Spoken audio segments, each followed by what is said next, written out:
Salut à toutes et à tous, c'est Rastan Manga, j'espère que vous allez bien. Pour ma part, ça va vraiment super bien. Et aujourd'hui, on se retrouve pour un tag qui s'appelle l'Instant Manga.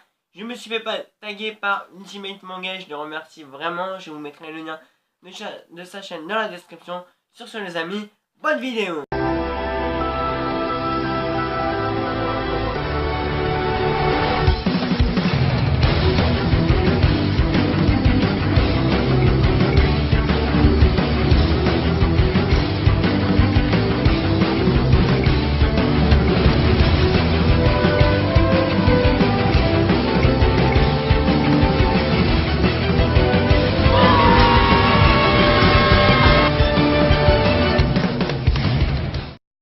Et c'est parti, donc on a actuellement 15 questions et donc on va commencer avec la première question. La première question est combien de mangas possèdes-tu? Et je possède actuellement 533 mangas, il y a des mangas dans mon placard, il y a 10 mangas sur une étagère ici et il y a deux bibliothèques totalement remplies, je n'ai plus de place. Et maintenant je suis même obligé de les superposer et il faut que je rachète des étagères. Quel est le premier manga que tu as eu? Il s'agit du second tome de Dragon Ball. Je me rappelle, c'était soit il y avait plus le tome 1, ou soit je préférais la couverture du tome 2. Et j'ai voulu commencer par le tome 2, mais je commence la première solution, je ne me rappelle plus. La troisième question, quel est ton dernier achat manga? Donc il s'agit du troisième tome de Carman Gate, je sais, il est sorti au mois de mai.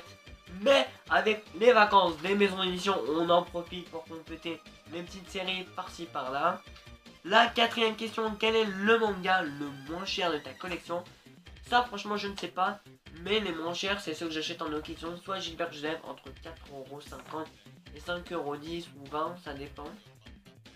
Soit les mangas Gilbert Joseph entre 2,99€ et le prix initial, quand les mangas ils sont neufs, mais c'est rare, c'est vraiment très rare. Cinquième question, quel est le manga le plus cher de ta collection? Je dirais c'est le tome, le One Shot Nekomajin qui m'a coûté 10€. C'est pas trop cher, mais c'est déjà ça. La sixième question, as-tu des mangas ou des manhwas? Donc oui, j'ai les deux. Comme manhwa, j'ai Chronoptic Express, j'ai Kiei et j'ai Ultra Spanner.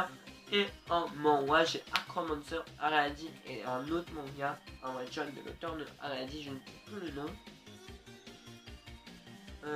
Septième question, as-tu un manga collector rare? Donc collector, il y a deux sens pour moi. Soit un manga vraiment collector ou c'est un manga unique ou en très peu d'exemplaires, ou c'est des mangas collector, des éditions, enfin, des instants promotionnels qui sont avec des produits dérivés. Mais je me pencherai plutôt sur la deuxième solution et non sur la première. Et est-ce que j'ai des mangas rares? Je dirais que oui, car j'ai 10 tomes japonais Dragon Ball qui ne sont plus commercialisés au Japon, qui s'appelle la version Tenkoban de Dragon Ball. Huitième question, quel est la mangaka dont tu as le plus de séries? Il s'agit de Akira Toriyama, j'ai 4 mangas de lui, Dragon Ball, Sandland, Nekomajin et Diako de Galactic Patrolman, les origines de Dragon Ball. Sinon je possède toutes les œuvres de Tonogai, de Yoshiki Tonogai, toutes les œuvres de Keisan-be et la plupart des œuvres de Tetsuya Tsutsui. Deuxième question, quelle est ta couverture, la première de couverture préférée? Il s'agit de la couverture du 10e tome de Assassination Classroom. Je me rappelle quand j'ai vu cette couverture, je me suis dit waouh, elle est magnifique, elle est multicolore. Donc je vous montrer une illustration. Et en plus, il y a un côté holographique que je trouve vraiment hyper classe. Dixième question, as-tu un manga nostalgique? Si oui, raconte son histoire. Donc j'en ai deux. J'ai FMA que j'ai connu quand j'étais assez petit et j'ai Dragon Ball. Je vais pas vous dire pourquoi c'est nostalgique parce que j'ai pas envie de rentrer dans ma vie personnelle. Mais en tout cas, Dragon Ball m'a vraiment mis dans tous mes états. Même quand je suis en Dragon Ball, ça me rappelle vraiment des bons souvenirs. Et ça, j'aime bien les moments nostalgiques. As-tu un manga qui t'a mis dans tous tes états? Dans tous mes états psychologiquement, il y a eu Scumbag Loser. Mon premier shonen seinen, je dirais, c'est Judge, donc il m'a mis vraiment dans tous mes états. Je lisais un tome, j'étais obligé de finir toute la série, mais il y en a vraiment beaucoup qui m'ont mis dans tous mes états. Et d'autres qui m'ont mis dans mes états, mais négativement parlant. 13ème question.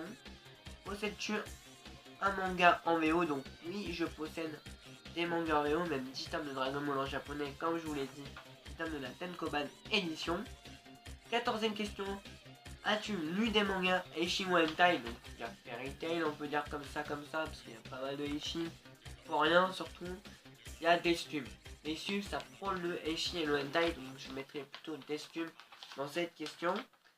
Et la dernière question. Quelle est ta maison d'édition préférée? Celle que tu aimes le moins. Ma maison d'édition préférée, et sans faire de favoritisme parce que je suis en partenariat avec eux, c'est Kiun. J'aime beaucoup leur travail sur les couvertures. Le manga est bien pour le tenir. La portée de main, je veux dire. Les couvertures sont magnifiques et font souvent des très jolis trucs avec des petits côtés relief. Ils mettent tout le temps des extraits de manga, des posters de manga en librairie. Franchement, ils font des trucs de malade. Alors moi, je me rappelle, à une année, l'année dernière, ils avaient fait des petits calendriers. Il y avait toutes les sorties de manga. Je trouvais ça vraiment hyper original. C'est des choses comme ça que j'aime dans les maisons d'édition. C'est des choses qui se démarquent des autres maisons d'édition. Et en plus, le personnel est gentil et surtout leur attaché de presse. Et la maison d'édition que j'aime le moins, bah, j'en ai pas particulièrement. Ouais, j'en ai pas. Moi, chaque maison d'édition a sa personnalité. Après, c'est vrai qu'il y a eu Panini Manga qui ont eu des petits hauts et des petits bas. Notamment avec certains tomes où les pages s'arrachaient facilement. Là, je sais qu'il y a eu certaines personnes qui ont des problèmes avec Pika Edition. Mais moi, personnellement, je n'ai jamais eu de problème avec eux. Et puis, c'est comme ça. Donc, voilà les amis, j'espère que ce petit tag vous aura plu. Si vous a plu, n'hésitez pas à lâcher un gros like, à partager, à commenter. Et je sais pas, franchement, je sais pas qui taguer. Donc, je tag tous ceux qui ont envie de faire ce tag. Dites-le moi en commentaire pour que je le regarderai sur votre chaîne. Sur ce, amis, je vous souhaite une bonne journée, une bonne soirée. Salut de là!